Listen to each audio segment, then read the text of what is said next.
Bonjour les crossfitters. Salut. Bienvenue pour le WOD de crise numéro 2. J'espère que vous avez passé un bon WOD numéro 1. C'est parti directement avec la mobilité avec Amandine. Alors aujourd'hui, on va focaliser sur les fléchisseurs de hanches. Donc pour commencer, petit étirement balistique avec des swings de la jambe. Alors évidemment, le manche à balai si jamais vous avez des petits problèmes d'équilibre. Donc l'idée, c'est de balancer 10 fois la jambe en gardant les abdos engagés et en allant chercher une grande amplitude de mouvement. Ok? Donc 10, 10. Ensuite, on va avancer la jambe gauche, la jambe droite, peu importe. On va mettre le bassin en rétroversion pour aller chercher l'étirement des fléchisseurs de hanche de la jambe arrière. Et en rétroversion, on va venir descendre. Donc du coup, on peut descendre moins bas que sur une pente normale et c'est tout à fait normal. Et on remonte. Donc on prend son temps, on descend, on garde bien le nombril, le coccyx poussé vers l'intérieur et on remonte pour bien sentir l'étirement de toute la cuisse derrière.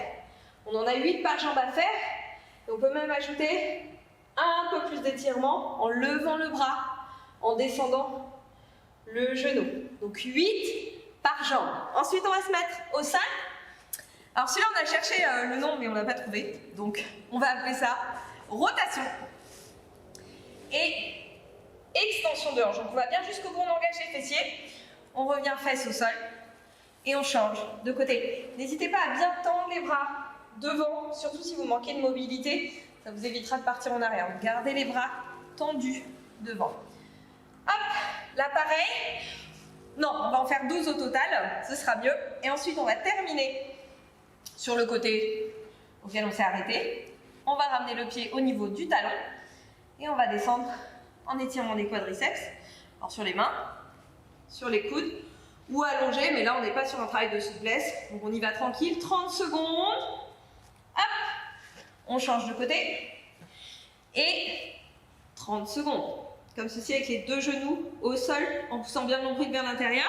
Ça c'est un tour, il va falloir faire 2 tours. J'ai réussi. Et voilà, on est parti pour le warm-up. Travail du centre du corps. Vous allez avoir 2 sets de gainage à faire, 2 fois maximum de temps. Premier set en position gainage bras tendus. Pourquoi les bras tendus? Pour activer davantage le haut du corps au niveau des pectoraux et des dorsaux. Il va faire comme si vous vouliez écraser le sol entre vos mains et comme si vous aviez ici un ballon que vous vouliez serrer entre vos 2 coudes pour contracter davantage le haut du corps.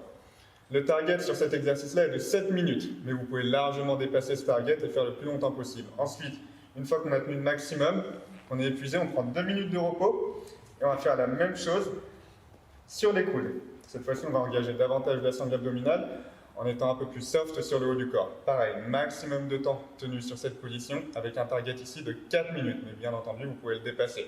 Vous pourrez nous donner vos scores sur la page Facebook comme d'habitude. Une fois ceci passé, on va passer au skill avec un travail renfort ciblant davantage les quadriceps. On va faire des high air jump.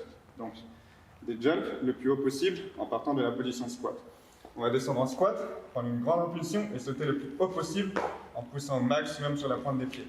Ici, les sensations, c'est d'avoir un verrouillage complet sur vos chevilles, genoux et hanches, et comme si vous vouliez atteindre le sommet du plafond avec votre tête. Le sommet du plafond, ça ne dit pas? C'est un peu haut, mais c'est pas grave. Ok, le plus haut possible. Donc cette fois-ci, vous allez travailler 8 minutes avec 30 secondes on et 30 secondes off. D'accord? Ça va cramer un peu au niveau des jambes, mais ça va le faire, vous allez tenir. Ensuite, on va travailler sur nos handstands. Handstand on. En RX, face au mur. On pose les 2 mains au sol, on part directement. Les bras restent toujours verrouillés. On rentre le menton, on active au niveau du centre du corps, on serre les fesses et on pousse les pointes de pied vers le ciel. Si cette version-là est trop difficile ou que vous n'arrivez pas à monter un handstand, vous pouvez utiliser cette version. Dos au mur, on va poser ses mains au sol, prendre appui contre le mur, amener ses pieds contre le mur et prendre cette position, d'accord? Pareil, on active bien au niveau des épaules, les coudes restent bien verrouillés, bien ancrés dans le sol et on tient la position 30 secondes. Ensuite, une fois les 30 secondes faites, on prend 30 secondes de recul et on recommence 3 fois. Donc vous avez 4 minutes de travail en tout sur cet exercice. Et après, on passe au HFPU. Alors, c'est Ben qui va faire la démo. Ouais, parce que j'avais la flemme. Voilà. Donc non, c'est juste qu'il les fait très bien. Donc pareil, alors ça c'est la version RX, vous pourrez les faire en strict ou en keeping. Une fois que vous êtes lancé, vous descendez bien la tête, menton rentré pour protéger les cervicales, abdos serrés, toujours en poussant bien les pieds vers le plafond. En keeping, on va se servir de l'extension de hanche pour créer de l'élan, pour remonter. N'oubliez pas, extension complète, on termine les bras tendus et la tête entre les deux épaules. Alors vous avez évidemment la version un petit peu plus facile avec des pike push-up contre le mur. La tête descend entre les mains légèrement plus en avant et on finit toujours en extension complète. Voilà, 3 x 5 répétitions avec des répétitions de qualité. Vous prenez le temps de faire vos mouvements. Ensuite, une fois tout ça terminé, on va passer au WOD, qui est un AMRAP de 10 minutes. En tout, 40 reps par tour, avec le premier exercice, front squat. Avec la barre, front track position, squat, standard normaux, creux de la hanche sous la hauteur du genou. On reste bien engagé au niveau de l'ouverture thoracique, les coudes hauts et on remonte. 10 répétitions. Si jamais vous n'avez pas de barre, vous pouvez le faire avec un lest, un sac à dos par exemple, en goblet squat. Même standard, creux de la hanche à la hauteur du genou, on reste bien droit au niveau de la posture. On ne se laisse pas écraser vers l'avant, c'est pas le but. 10 répétitions aussi, comme les front squats. Ensuite, 20 box step up, avec une box si vous en avez une, mais ça marche aussi avec une chaise ou une table basse si elle est assez solide. Alterne, extension complète à chaque fois. Droite, puis gauche, etc. 20 reps, donc 10 répétitions au total par jambe. Et une fois ceci fait, vous aurez 10 HSPU ou 10 pike push-up qu'on a montré précédemment dans le skill. Prenez les mêmes options que vous avez prises pendant le skill. Et je vous laisse avec Amandine pour terminer sur la partie étirement. Voilà, donc là évidemment vous faites toute votre séance et ensuite vous pourrez reprendre la vidéo ici pour faire les étirements tranquillement en temps réel. Donc on va s'allonger sur le dos. Là je vais vous en montrer un, vous allez adorer, vous pouvez même faire à peu près n'importe quand et surtout pour vous mettre en route le matin. On va monter les deux genoux, venir les tourner vers moi. Hop, donc là on a une jolie torsion. Sauf qu'ici, on va reculer la jambe du dessous et garder uniquement la jambe du haut fléchie devant.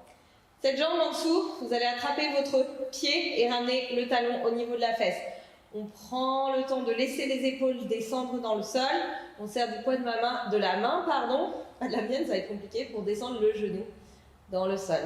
On reste 30 secondes, voire un petit peu plus longtemps hein, si vous voulez.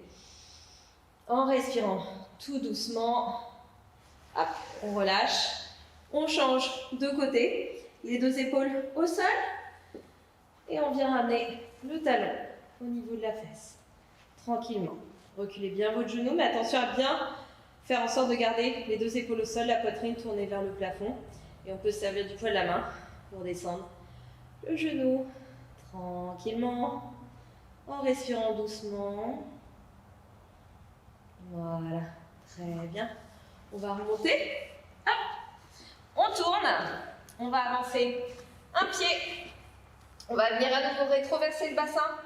Pousser les hanches vers l'avant. Amener la main posée à l'extérieur du genou. Et tout simplement faire une belle rotation. Pousser genou contre main. Et pousser la hanche vers l'avant en engageant les fessiers.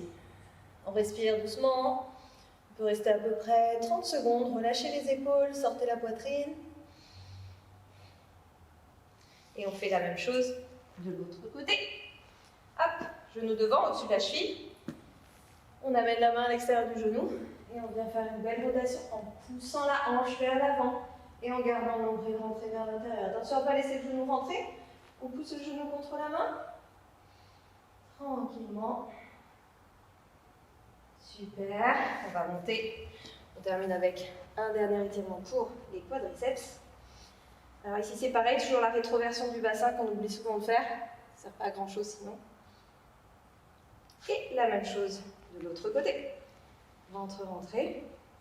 Et parce que les épaules ont quand même bien travaillé, hein, on va venir ouvrir la cage thoracique. Sortir la poitrine. tirez les mains vers le bas et vers l'arrière. Et étirez de chaque côté en relâchant bien, en poussant bien le bras contre la poitrine. Et la même chose avec l'autre bras. Et voilà, fin du WOD de crise numéro 2. Merci à Amandine d'avoir participé. Justement, servez-vous de son expérience pour améliorer vos points faibles en mobilité, en souplesse. Et on se revoit demain pour une nouvelle vidéo. À demain. Ciao.